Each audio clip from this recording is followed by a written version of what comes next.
Hello students, कैसे हो आप सब। सबसे पहले आप सभी का मेरे चैनल में वेलकम है। आई होप कि आप सब अच्छे होंगे। आज हम करने वाले हैं इलेक्ट्रोस्टैटिक्स, जो क्लास 12th फिज़िक्स है उसका फर्स्ट यूनिट है इलेक्ट्रोस्टैटिक्स।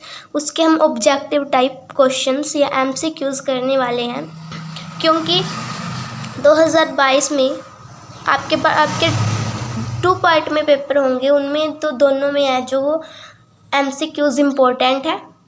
तो ये सीरीज़ मैंने स्टार्ट की है, तो आज हम फर्स्ट चैप्टर के स्टार्ट करेंगे इलेक्ट्रोस्टैटिक्स के, ठीक है। और अगर किसी भी क्वेश्चन का आंसर आपको पहले से पता है तो आप कमेंट बॉक्स में लिख सकते हैं, और ये भी बता सकते हैं कि आपको ये वीडियो कैसी लगी, और अगर आपको ये ऐसी ही केमिस्ट्री की भी वीडियो और मैथ की भी चाहिए या नहीं, ठीक है।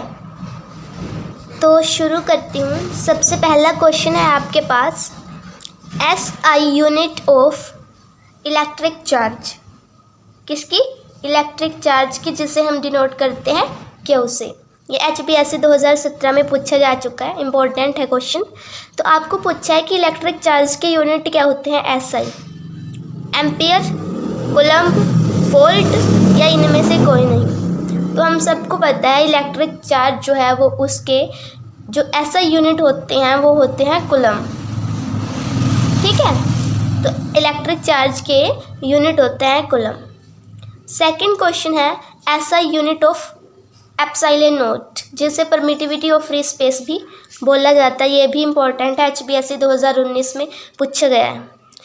तो आपको पूछा है SI यूनिट किसके, एप्सिलॉन नॉट के। तो देखो आप कैसे निकालोगे। कूलम्ब्स लॉ से हमें पता है कि F इक्वल टू होता है 1/4 pi epsilon not Q1 Q2 by R square. तो यहाँ से अगर मैं एप्सिलॉन नॉट यहाँ पे लेके आऊँ तो ये तो कांस्टेंट है, इनटू में ये F है जो नीचे चला जाएगा, तो ये आ जाएगा। तो इसमें ये चीज़ तो कांस्टेंट है। तो देखो ऊपर Q1 Q2 यानी चार्ज के जो यूनिट क्या होते हैं अभी बताया आपको, कूलम्ब। तो 2 चार्ज हैं तो यानी कि कूलम्ब स्क्वायर बाय में F के न्यूटन फोर्स के और R के मीटर यानी डिस्टेंस के मीटर। यहाँ पे R स्क्वायर है तो मीटर स्क्वायर, तो ये हो जाएगा कूलम्ब स्क्वायर ऊपर जाके पर न्यूटन पर मीटर स्क्वायर। तो देखो कौन सा ऑप्शन करेक्ट है, तो ऑप्शन बी इज़ करेक्ट।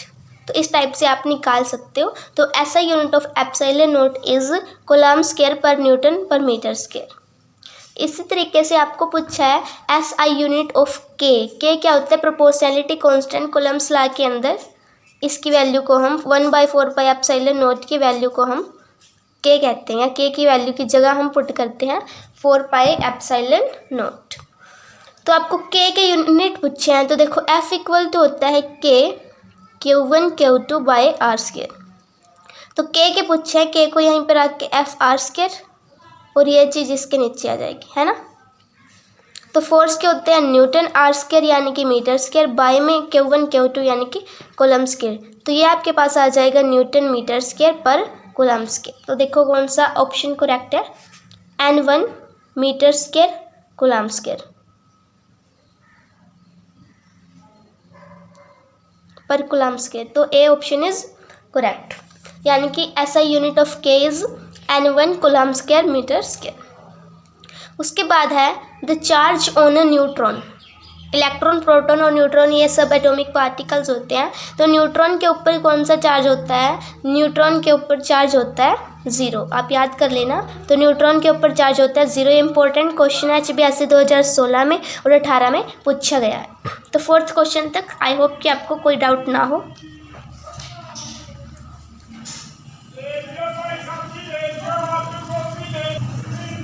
उसके बाद 5th क्वेश्चन आपके पास है कि द चार्ज ऑन प्रोटॉन। पीछे न्यूट्रॉन, अब है प्रोटॉन। तो प्रोटॉन के ऊपर चार्ज क्या होता है ये पूछा है। ये HPSC 2016 में और 18 में पूछा गया है। तो हम सबको पता है कि उसके ऊपर प्रोटॉन के ऊपर चार्ज होता है प्लस 1.6 × 10⁻⁻19 कूलम्ब। याद कर लेना आप इसको, ठीक है। इसी तरीके से आपसे पूछा है, ये पूछे गए हैं 2016 में और 18 में कि इलेक्ट्रॉन, प्रोटॉन और न्यूट्रॉन के ऊपर चार्ज क्या होता है। तो उसके बाद है इलेक्ट्रॉन। तो तो इलेक्ट्रॉन के ऊपर क्या चार्ज होता है, बस इलेक्ट्रॉन के में यहाँ पे माइनस हो जाता है और प्रोटॉन में यहाँ पे प्लस हो जाता है, बाकी वैल्यू बिल्कुल सेम रहती है।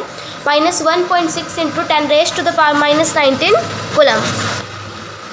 उसके बाद है 7th क्वेश्चन कि when the distance between two charge particle is doubled then the Coulomb force between them becomes, कि जब हम कूलम्स चार्ज पार्टिकल के बीच का जो डिस्टेंस है उसको डबल कर देते हैं तो फोर्स पे क्या इफेक्ट पड़ता है। तो F इक्वल टू होता है Q1Q2/r²। तो न्यू फोर्स क्या होगा, F is equal to Q, ये डिस्टेंस में क्या चेंज करना है, डबल करना है। तो F' is equal to K/2 × 4r²।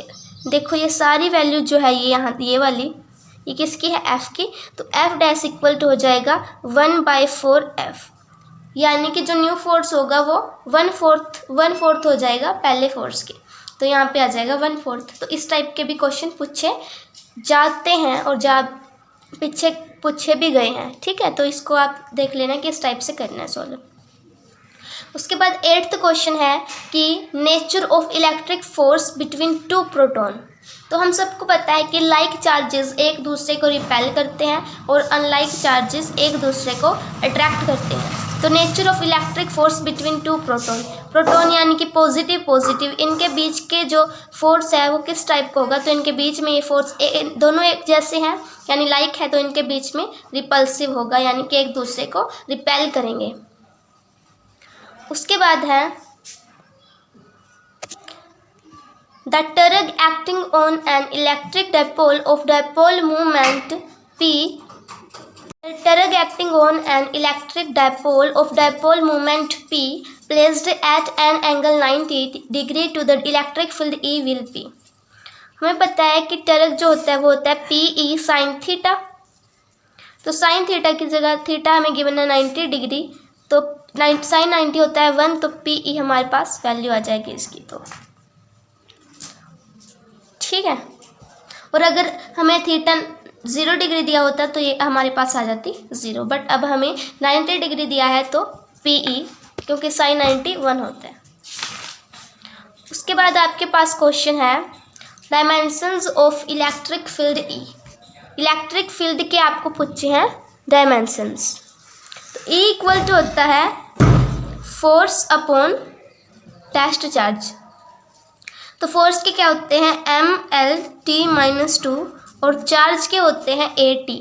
अब इसको ठीक से लिखो, mL ये हो जाएगा mL/t-2, एक t ऊपर जाके हो जाएगा -3 और a -1, तो m1L1 t-3 a-1 तो a is correct option. Dimensions of electric field are mL/t-3 a-1। उसके बाद है 11th क्वेश्चन कि SI unit of electrostatic potential.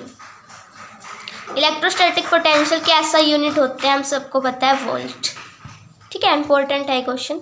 उसके बाद SI यूनिट इंपॉर्टेंट है, SI यूनिट याद कर लेना। SI unit of capacitance, capacitance के SI यूनिट होते हैं फेराड। क्या होते हैं? फेराड। कैपेसिटेंस के SI यूनिट होते हैं फेराड। उसके बाद है 13th question, the energy density of an electric field E is, this is very important question for board exam। तो एनर्जी डेंसिटी का आपको एक्सप्रेशन पूछा है, वो होगा 1/2 ε0 E²। क्या? 1/2 ε0 E²। उसके बाद लास्ट क्वेश्चन है dielectric constant of a metal. एक मेटल के लिए डाइलेक्ट्रिक कांस्टेंट की वैल्यू होती है इन्फिनिटी। क्या होती है? इन्फिनिटी। सो आई होप कि आपको आज मैंने जितने भी क्वेश्चन कराए हैं समझ में आ गए होंगे, ठीक है, और वीडियो अच्छी लगी हो। अगर अभी तक आपने मेरे चैनल को सब्सक्राइब नहीं किया है तो कर लो और साथ में बेल आइकन को भी प्रेस कर देना, ताकि मैं आगे जो भी वीडियो अपलोड करूं उसकी नोटिफिकेशन आपको सबसे पहले मिल जाए। मिलते हैं नेक्स्ट वीडियो में, तब तक के लिए bye bye, have a nice day.